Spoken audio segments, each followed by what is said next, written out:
রাজন্য শাসন দেখেছেন, কিছু মানুষ এখনো বেঁচে থাকবেন। রাজন্য শাসনের শেষ দিকটার অভিজ্ঞতা আপনারা নিতে পেরেছেন। রাজন্য শাসন মানে কি? এটা তো রাজ পরিবারের সুখ স্বাচ্ছন্দ্য, ত্রিপুরার জনগণের স্বার্থ রক্ষা করার জন্য। যদিও সেখানে শতাধিক রাজা উপজাতি অংশের, কিন্তু উপজাতি জনগণের জীবনের মৌলিক সমস্যাগুলো সমাধান করবার জন্য তারা তো কোনো ভূমিকা নেয়নি। রাজবাড়ি বানানো, মহারাজগঞ্জ বাজার, রাজবাড়িতে বস্তা করে যেন সোজা বাজারটা দেখা যায় তার জন্য একটা সড়ক তৈরি করা, আর ত্রিপুরার বিভিন্ন মহকুমায় 8টা 9টা আপনার মাধ্যমিক স্কুল, কোথায় হাসপাতাল, কোথায় বিদ্যুৎ, কোথায় সেচ, কোথায় পানীয় জল, উপজাতি অনুপজাতি, এগুলো তো কিছুই তারা করার চেষ্টা করেনি। তাদের কথা কম বলাই ভালো। কংগ্রেস সরকার 30 বছর 32 বছর, কেন্দ্র কংগ্রেস, রাজ্য কংগ্রেস, দারুণ সুযোগ। স্বাধীনতার পর ত্রিপুরা ভারতবর্ষের সাথে নিজেকে যুক্ত করেছে। সরকার চালাচ্ছে কংগ্রেস, মুখ্যমন্ত্রী কংগ্রেসের। তারা যদি একটা সুনির্দিষ্ট পরিকল্পনা নিয়ে দীর্ঘ, মধ্য এবং স্বল্পমেয়াদী উন্নয়নের পরিকল্পনা নিয়ে কাজ করতেন, কেন্দ্রের সাহায্য নিয়ে ত্রিপুরার চেহারাটা পাল্টে দিতে পারতেন। কোথায়? কোন ভূমিকা তারা নেয়নি। এরকম একটা পরিস্থিতিতে জরুরি অবস্থা যখন উঠে গেল, কংগ্রেস ভাগে একটা অংশ বেরিয়ে সিএফডি সিপিআইএম কে অনুরোধ করলো সরকার তৈরি করতে। 3 বছর সরকার, সিপিআইএম এই সরকারে অংশগ্রহণ করেছিল সুনির্দিষ্টভাবে 12 থেকে 15টা জনস্বার্থবাহী কর্মসূচি রূপায়ণের প্রশ্নে সহমত পোষণ করে। যখন সিপিআইএম দেখলো তার 18 জন এমএলএ এদের শক্তিটাকে ব্যবহার করে সিএফডি, তার মানে পুরাতন কংগ্রেস, এরা আগের মতোই লুণ্ঠনের রাজত্ব কায়েম করার চেষ্টা করছে।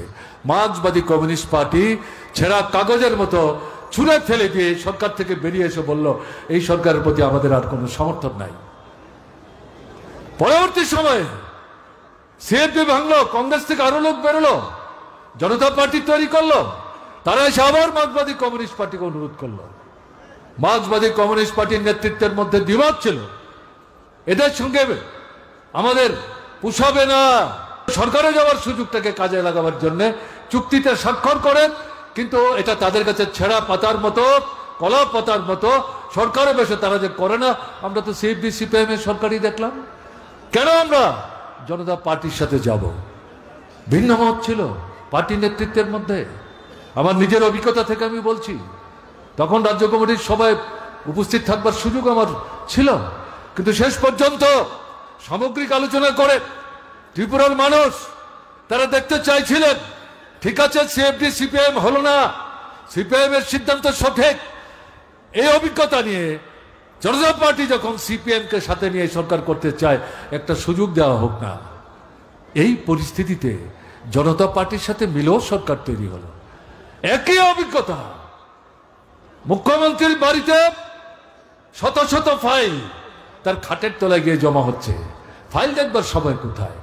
তাদের কিভাবে লাভ, লুট ইত্যাদি তারা করতে পারেন এই স্বল্প সময়ের মধ্যে, এ নিয়েই তারা ব্যস্ততায় কাটিয়েছেন। এই পরিস্থিতিতে আবার 3 থেকে 4 মাসের ব্যবধানে মার্ক্সবাদী কমিউনিস্ট পার্টি আলোচনা করে এই সরকার থেকে সমর্থন প্রত্যাহার করে সেখানে দাবি করলো, এই বিধানসভা ভেঙে দাও, রাষ্ট্রপতি শাসন জারি করো। যদিও নীতিগতভাবে মার্ক্সবাদী কমিউনিস্ট পার্টি রাষ্ট্রপতি শাসনের বিরুদ্ধে, কিন্তু ত্রিপুরার যে পরিস্থিতি, নূতন করে বিধানসভার নির্বাচন করো।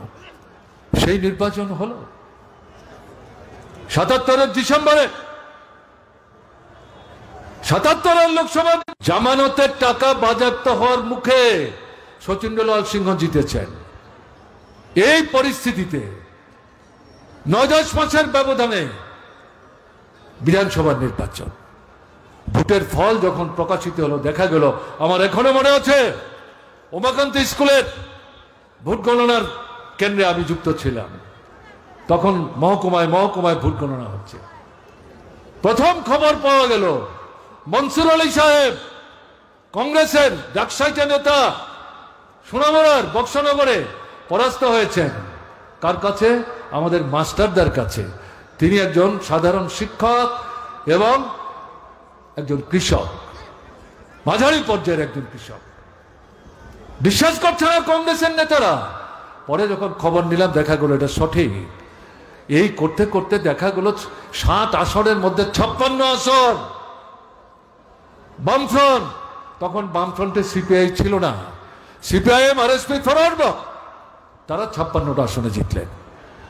কংগ্রেস একটা আসনও পায়নি। টিউজেস তারা 4টা আসন জিতেছিল।